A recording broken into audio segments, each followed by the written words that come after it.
Oral questions, questions orales. The honourable member for Leeds, Grenville, Thousand Islands, Rideau Lake.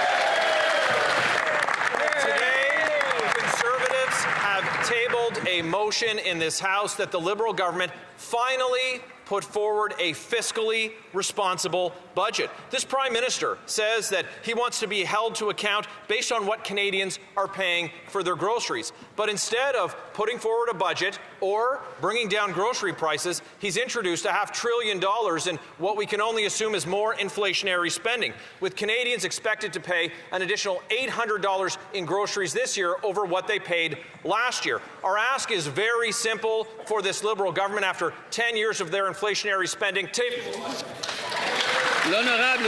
The Honourable Minister of Finance. Mr. Speaker, there will be a budget in the fall of this year, but you know what's a bit rich for Canadians watching at home is to see these Conservatives who have consistently, at every step of the way, voted against affordability measures. Mr. Speaker, they voted against childcare. They voted against pharmacare. They voted against the dental program we have in Canada. Mr. Speaker, how can you stand up in this House seriously and criticize this government where at every step of the way you fail Canadians to have their back in times of needs? The honourable member for Leeds, Grenville, Thousand Islands, Rideau Lake. Conservatives have consistently voted against all of the inflationary spending and their half measures that would see those savings vaporized by their continued inflationary spending, and we'll keep voting against it unless we see a responsible budget from this government for once. Moms and dads, small businesses, single Canadian seniors, they all have to table a budget. They have to live by a budget. So why is it that these Liberals, while food prices are going through the roof and moms are having to water down the milk that they give to their babies, these Liberals won't just table a budget? The Honourable Minister of Finance. Mr. Speaker, Canadians know that when we have a choice, we will always side with them, Mr. Speaker. We have sided with children in this country to make sure that it would have a national food program. We have sided with our seniors to make sure there would be a dental program in this country. We have sided with young families, Mr. Speaker, to make sure there will be childcare. On this side of the House, Mr. Speaker, we will always side on the side of Canadians, whether they're young, whether they're seniors, whether they're workers. Canadians, we have their back. That's what we said. That's what we'll do, Mr. Speaker. The honourable member for Barrie South, Innisfil. Well, food prices up has replaced elbows up at grocery stores lately as food inflation has tripled in the past 2 months. It's so bad now that even sale items are too expensive for Canadian families, and you'll be lucky, Mr. Speaker, if you walk out of a grocery store with 2 bags for less than $80. Inflationary spending must be reversed so Canadians can afford to put food on the table. Will the Liberals present a budget to show that they are at least trying to bring food prices down? The Honourable Secretary of State for the Canada Revenue Agency and Financial Institution.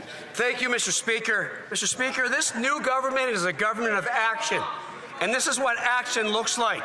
We're rapidly advancing legislation to cut tax for 22 million people, cut the tax on first home purchases, and permanently cut the consumer carbon tax.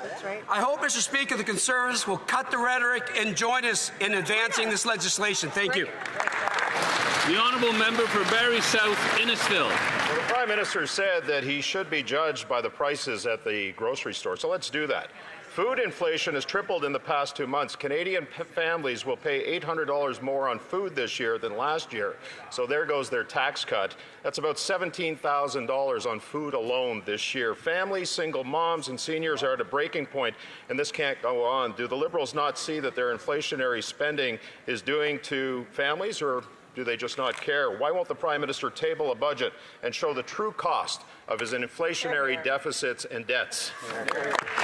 The Honourable Secretary of State for the Canada Revenue Agency and Financial Institution. Thank you, Mr. Speaker. Let's look at some economic facts.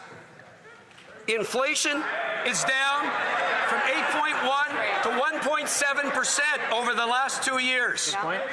Workforce participation is 65.3% compared to the U.S. at 62.5%. We have a AAA credit rating from Moody's. Mr. Speaker, the fundamentals of our economy are strong, and we're going to continue to build the strongest economy in the G7. Thank you. L'honorable The honourable member for Mégantic-L'Érable. Lotbinière.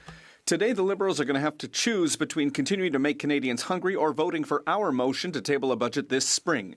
Groceries cost a fortune. Food banks are having a hard time keeping up, and they're saying there's a social emergency. All of this because of the inflationist policies of this Liberal government and this Prime Minister. And it's Sylvain Charlebois, not me, who's saying that a major part of inflation in Canada's grocery stores is caused by government policies.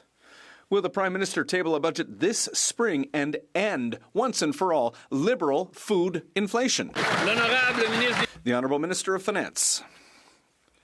Mr. Speaker, Canadians have already made their choice, Mr. Speaker, and that's why we are in power, because they know that a Liberal government is a government that is going to be there for families. It's a government that will be there for kids. It's a government that is going to be there for our seniors, Mr. Speaker.